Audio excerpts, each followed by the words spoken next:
ए mu B nu सी mu nu निश्चर होता है,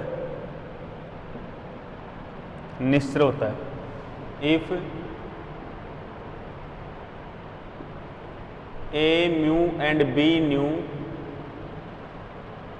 are two contravariant tensor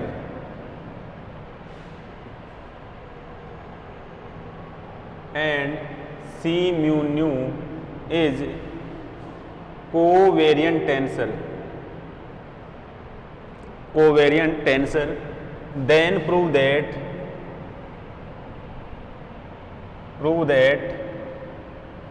their product A mu B nu C mu nu is invariant, is invariant. लिखो भाई, question लिखो, question लिखो और प्रूफ करते हैं इसको। देखो सॉल्यूशन, जो ए म्यू है इसके रेस्पेक्ट में जैसे एस टेस्ट फ्रेम में क्या मान ले, ए बार आई मान ले क्या, तो क्या हो जाएगा ये del x bar i del x mu और ये ए म्यू, ऐसा ही होगा इक्वेशन 1। और ऐसे जैसे बी न्यू है इसके रेस्पेक्ट में मान ले बीजे मान ले और ये B new del x bar j और डेल एक्स न्यू, ये इक्वेशन 2, इक्वेशन 2। और क्या माने, और माने जैसे एक सी म्यू न्यू है तो ये सी म्यू न्यू, तो यहाँ पर सी बार देखो म्यू आई न्यू जे है ना, तो यहाँ पर आई जे मानना पड़ेगा, तो यहाँ पर क्या हो जाएगा del x mu del x bar i del x nu del x bar j, ये इक्वेशन 3। तीनों को मल्टीप्लाई कर दो, ऑन मल्टीप्लाइंग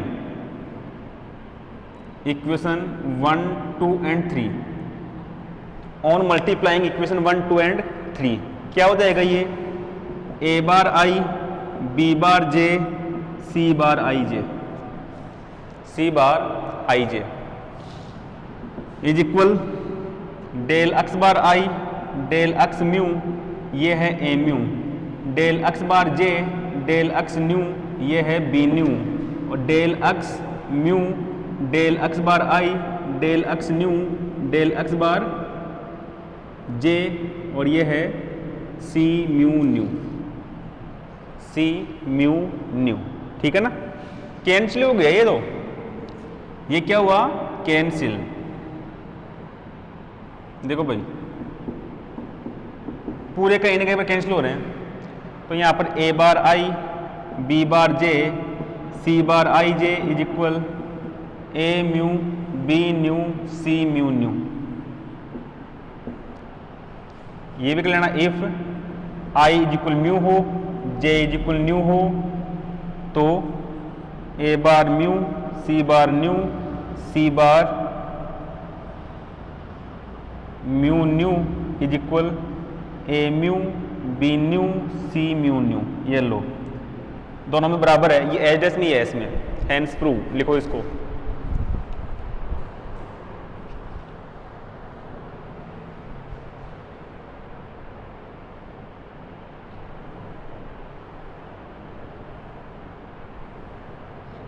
लिखो भाई।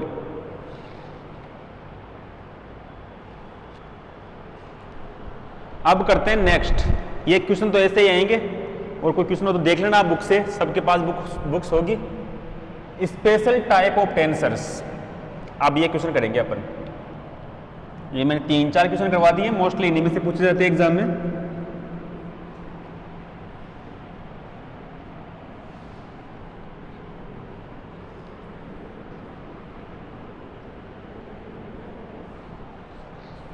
नेक्स्ट कर रहे हैं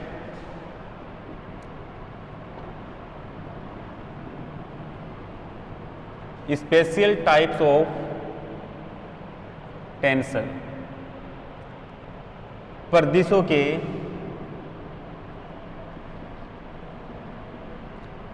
कुछ विशिष्ट प्रकार।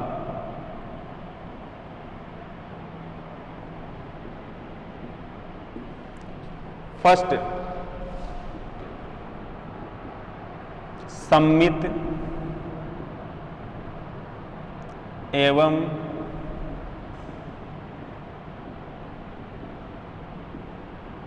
प्रतिसम्मित परिदिश, सम्मित एवं प्रतिसम्मित परिदिश, symmetric and skew symmetric tensor, symmetric and skew symmetric tensor. देखो भाई क्या है ये होता है इस प्रकार से, ऐसे मान लो कि टेंसर है, जैसे मैं किसी मिक्स्ड टेंसर की बात करूं, किसकी बात करूं, मिक्स्ड टेंसर की, जैसे ए आई जे के एल एम, ये है। यदि मैं आई की जगह जे कर दूं, जे की जगह आई कर दूं, तो क्या हो जाएगा, ए जे आई के एल एम। यदि दोनों फिर भी बराबर है, दोनों क्या है, फिर भी बराबर, तो ये स्क्यू सिमेट्रिक है, तो ये सिमेट्रिक टेंसर है। या फिर ये कर दूं, आई जे के को ऐसे छोड़ दूं, इन दोनों को इंटरचेंज कर दूं, पहले एल एम है और ये ए आई जे के, और अब कर दूं एम एल, फिर भी दोनों बराबर हैं, फिर भी दोनों क्या है, बराबर, तो ये क्या है, सिमेट्रिक टेंसर। यानी या तो दो सहचर को या फिर दो प्रतिचर सूचकांकों को परिवर्तित कर दे, इंटरचेंज कर दे, तब भी कंपोनेंट की वैल्यू वही रहे, तो टेंसर कौन सा होता है, सिमेट्रिक। और यदि दो इंडेक्स को इंटरचेंज करने पर यहां पर नेगेटिव साइन आ जाए, क्या आ जाए, नेगेटिव साइन, तो इसे क्या कहते हैं अपन, प्रतिसम्मित स्क्यू सिमेट्रिक। ठीक है, तो लिखो परिभाषा।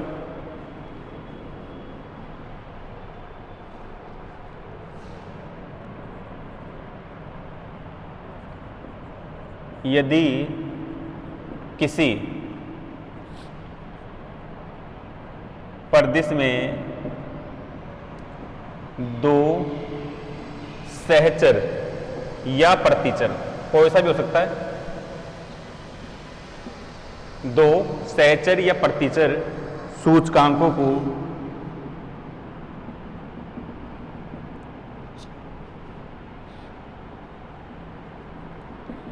आपस में प्रतिस्थापित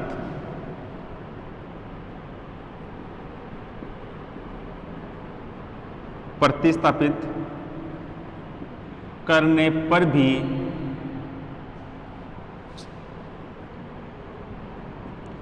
परिदिश के घटक अपरिवर्तित हो जाते हैं, तो घटक अपरिवर्तित होते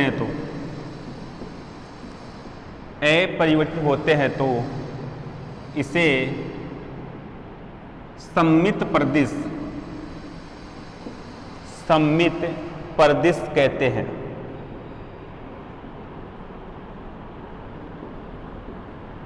सममित परिदिश कहते हैं। If in a tensor to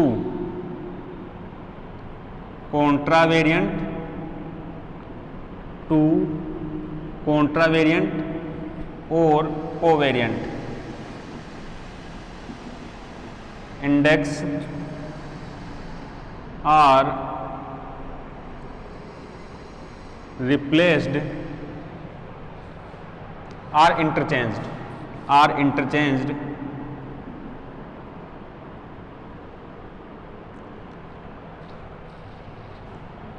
then component of tensor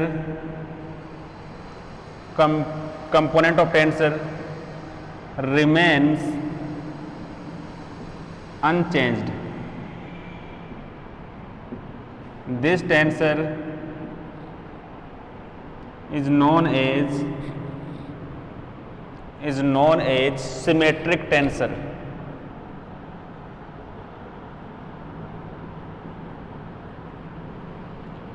known as symmetric tensor. ठीक है, एग्जाम्पल ले लेते हैं इसका, यहां लिख लेता हूं एग्जाम्पल।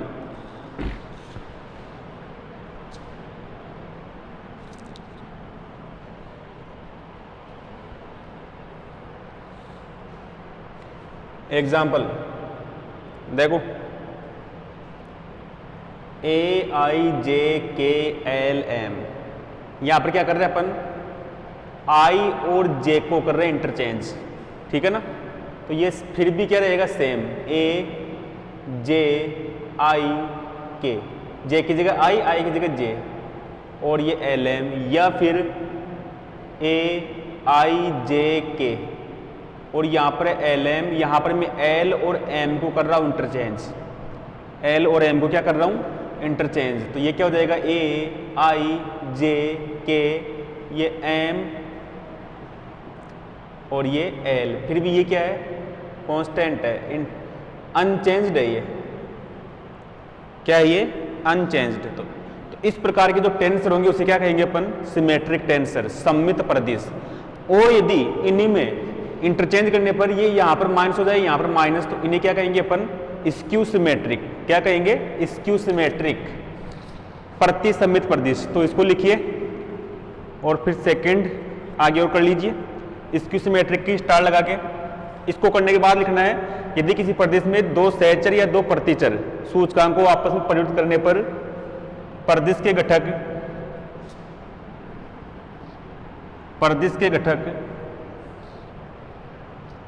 ऋणात्मक हो जाते हैं तो इसे प्रतिसम्मित प्रदिश कहते हैं। If in a tensor two contravariant or covariant indexes are interchanged, then component of tensor becomes negative.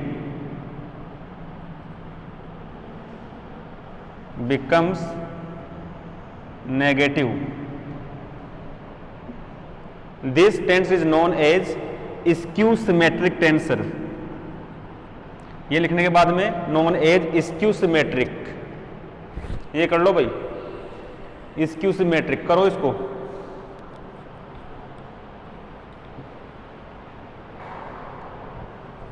Skew symmetric tensor,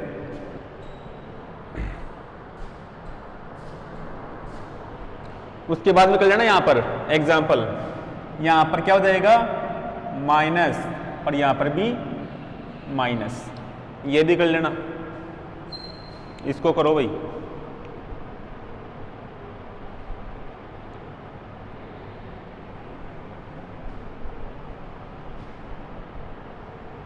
फिर करते हैं आगे, ठीक है।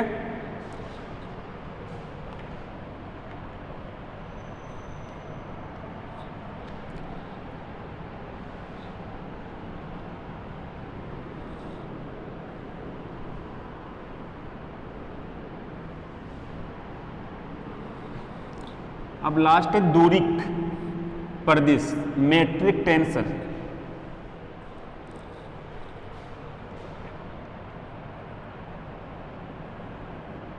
दूरिक प्रदिश, हिंदी में लिख लो उसको, हिंदी में बोलते हैं मेट्रिक प्रदिश। अरे हिंदी में भी इस प्रदेश का टेंसर नाम आता था भाई, टेंसर। ये कंफ्यूज मत होना ना, याद कर लेना, थोड़ी बहुत इंग्लिश भी सीख लेना भाई। टेंसर, मैट्रिक टेंसर,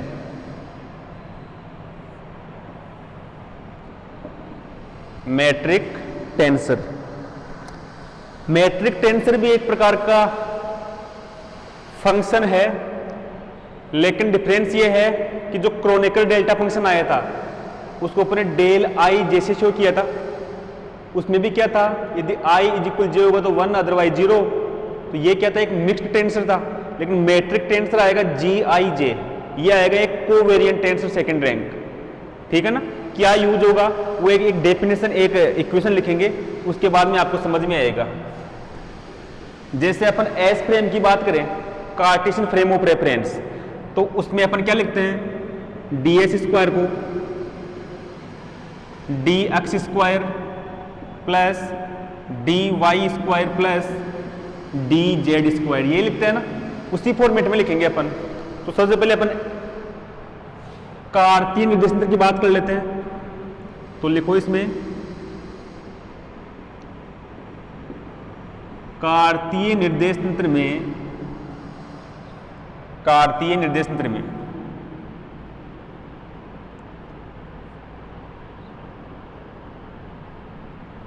किसी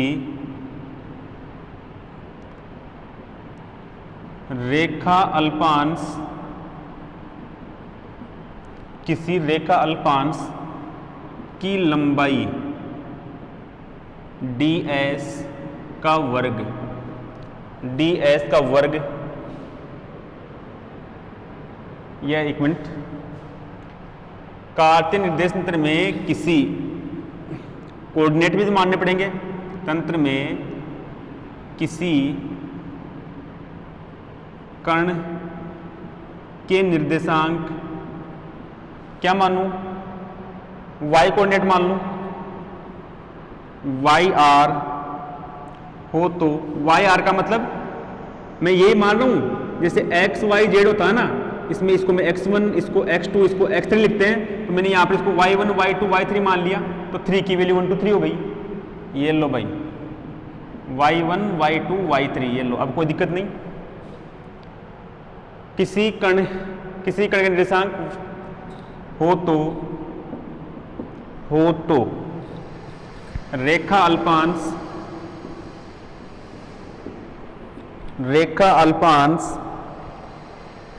ds की रेखा अल्पांश की लंबाई ds का वर्ग, ये लिखो। If in A Cartesian frame of reference, Cartesian frame of reference, coordinates of a particle is yr, y1, y2, y3, yr, then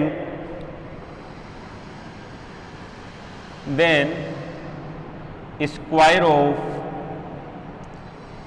of length ds of line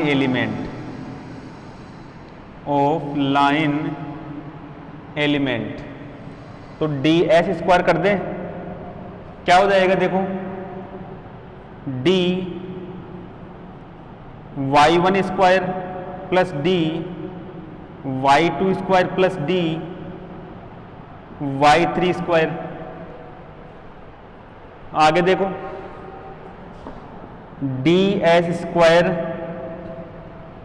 दोनों same type है, y1 का square, y2 का square, y3 ठीक है ना। तो इसको ऐसे कर दें dy dy yi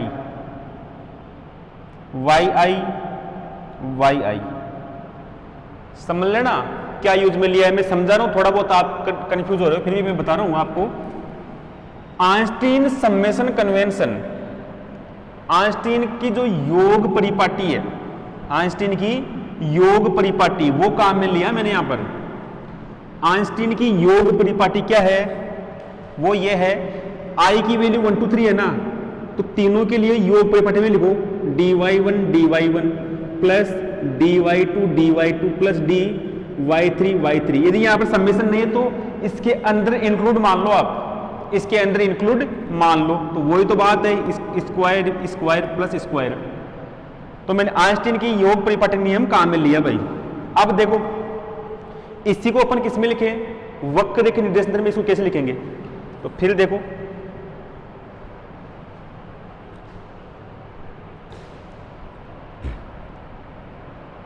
वक्र रेखी निर्देश तंत्र में,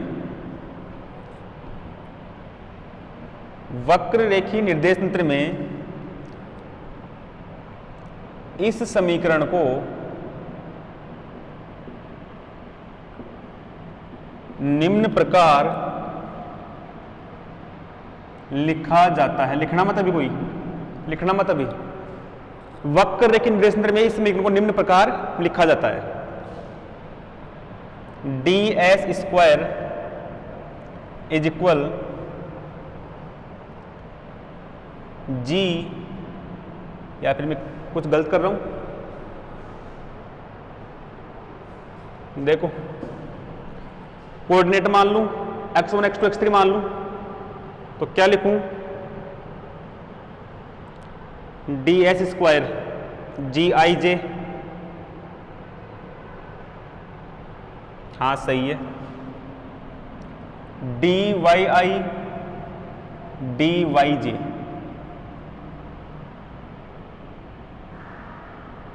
D Y i d y j, समझना इसको, सेम टू सेम है, लेकिन मैंने आई की जगह जे काम में ले लिया, आई की जगह जे काम में ले लिया। अब इसकी क्या कंडीशन है, यदि पहले लिख लो, वक्र रेखी निर्देश तंत्र, वक्र रेखी निर्देश तंत्र लांबिक हो तो, वक्र रेखी निर्देश तंत्र लांबिक हो तो जी आई जे की वैल्यू 1 होगी जब आई इज इक्वल जे होगा, और 0 हो जाएगी जब आई नॉट इक्वल जे होगा। ठीक है, यदि वक्र रेखी निर्देश तंत्र लांबिक नहीं हो तो, लांबिक नहीं हो तो, लांबिक नहीं हो तो जी आई जे नॉट इक्वल 0 जब आई नॉट इक्वल जे, ये लिखो, इसको लिखो, फिर मैं समझा रहा हूं इसको।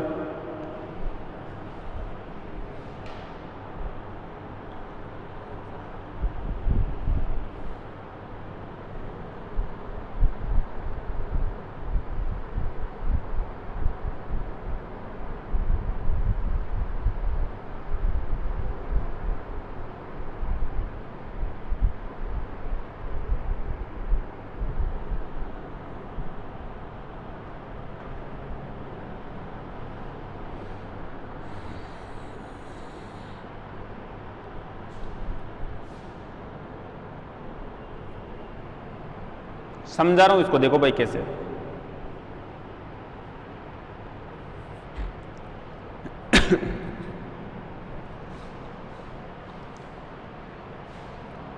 ऑर्थोगोनल फ्रेम ऑफ रेफरेंस जो था ना, उसमें केवल 3 प्रकार के स्केल फैक्टर थे। जैसे कार्टेशियन कोऑर्डिनेट था, उसमें 1 1 1 था, ठीक है, स्फेरिकल में क्या था, 1 r r sin थीटा, और सिलिंड्रिकल में 1 रो 1, यही था ना। तो वहां पर 3 ही प्रकार के होते थे। यदि मैं इसको G11 कह दूं, इसको G22 कह दूं, इसको G33 कह दूं, तो ये दोनों बेस सेम है तो 1, ये सेम है तो, और ये सेम है तो अलग, ठीक है ना।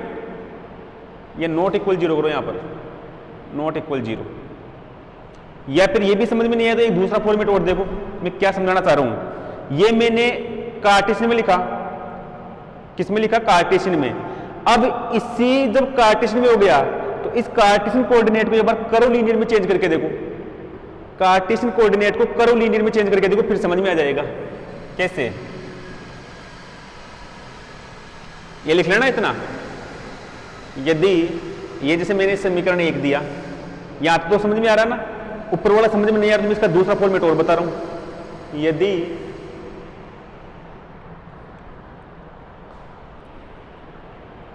वक्र रेखी निर्देशांक, वक्र रेखी निर्देशांक x बार 1 x बार 2 x बार 3 हो तो if curvilinear coordinates, if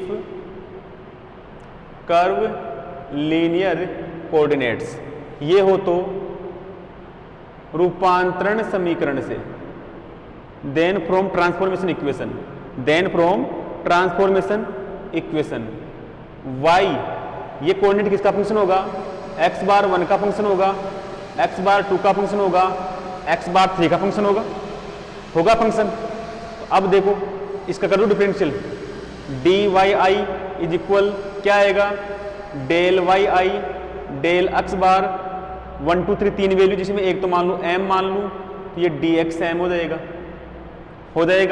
और सेकंड और मान लूँ, जैसे d Y i same to same del Y i और ये डेल एक्स बार एन मान लूँ, वो ये एम की वैल्यू 1 से लेकर 3 और एन की वैल्यू भी 1 से लेकर 3 तक हो गई। ठीक है, अब कर दूं इनको इक्वल। अब ये दोनों वैल्यू 2 को 1 में रखो, तो पहले किस में था, ये कार्टेशियन में था ना, अब किस में चेंज हो गया, कैरोलिनियर में चेंज हो गया। किस में चेंज हो गया, कैरोलिनियर में। अतः समीकरण 1 वक्र रेखी निर्देशांकों के रूप में, समीकरण 1 वक्र रेखी निर्देशांकों के रूप में। नहीं समझ में आया ना वो वाला, यदि ये नहीं समझ में आया तो छोड़ देना, ये कर देना ये, क्योंकि ये इक्वेशन तो आपने खूब पढ़ लिया, इस प्रकार की इक्वेशन आपने खूब पढ़ ली, तो अब क्या हो जाएगा ये, अब देखो डी एस का स्क्वायर डी वाई आई की value del Y I del x bar M del Y I del x bar M N, और साथ में क्या है वहां पर डी एक्स बार एम और डी एक्स बार एन, यही है ना। अब फिर देखो डी एस का स्क्वायर इज इक्वल, मैं यहां पर क्या मान लूं, जी एम एन मान लूं, और ये डी एक्स बार एम और डी एक्स बार एन, ये लो भाई किस में आ गया, ये सेम वही फॉर्मेट आ गया जो मैंने पहले बताया था, वही आ गया ना। यहां जी एम एन बराबर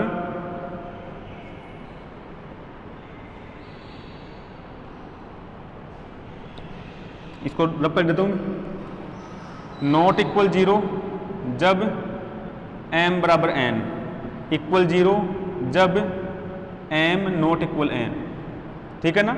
और ये कहां पर है, लांबिक वक्र रेखी निर्देश तंत्र में, इन कर्वलीनियर कोऑर्डिनेट सिस्टम, और G M N is equal not equal 0 जब m नॉट इक्वल n हो। यहां पर क्या आएगा, जब निर्देश तंत्र लांबिक नहीं हो,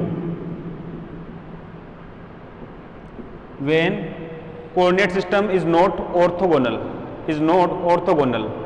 ये है, ये GMN किसकी जगह लिखा है,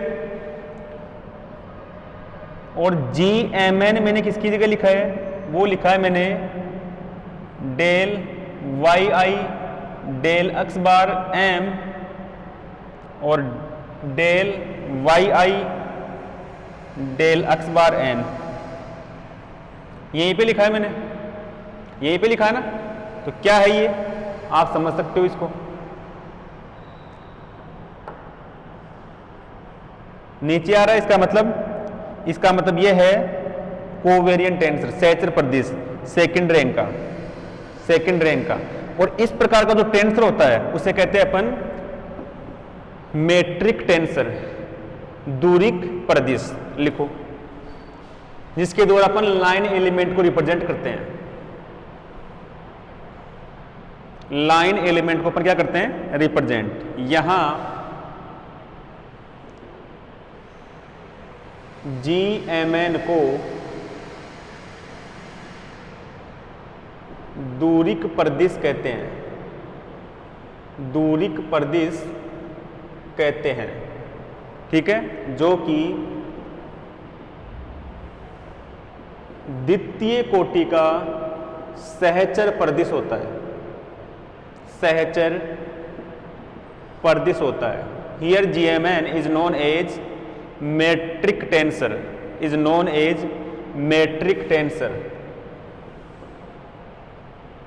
which is second rank covariant tensor,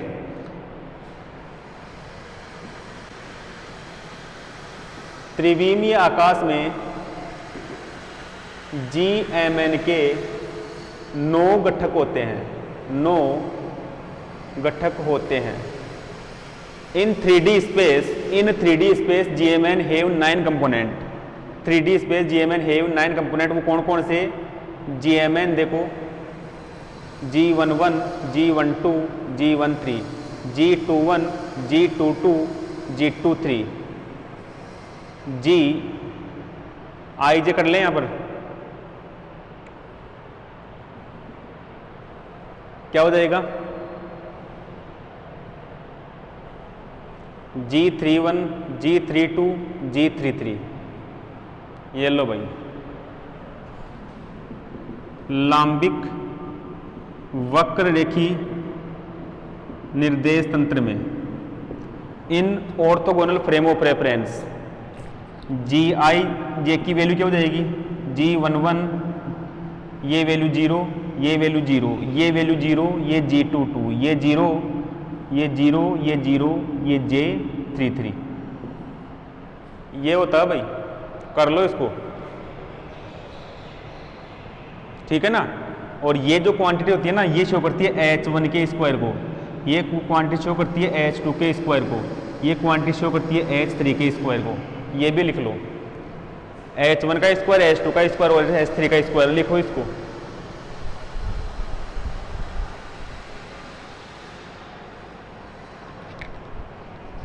लिखो भाई, इनको लिखो।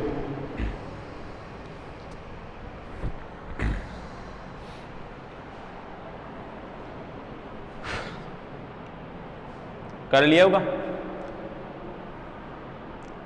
अब प्रूफ करूं इसमें, क्या प्रूफ करूं? कि चलो भाई ठीक है, इतना बहुत है।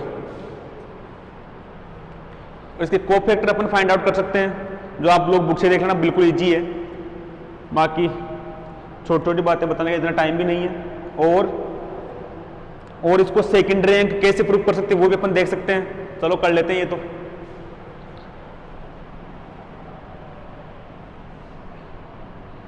या छोड़ो, बहुत टाइम हो गया। सेकंड रैंक कैसे प्रूफ करेंगे वो आप लोग देख लेना। मेरी तरफ से ये यूनिट ओवर है भाई, ठीक है भाई। नेक्स्ट यूनिट एक नई यूनिट के साथ ही मिलेंगे, ठीक है, ओके।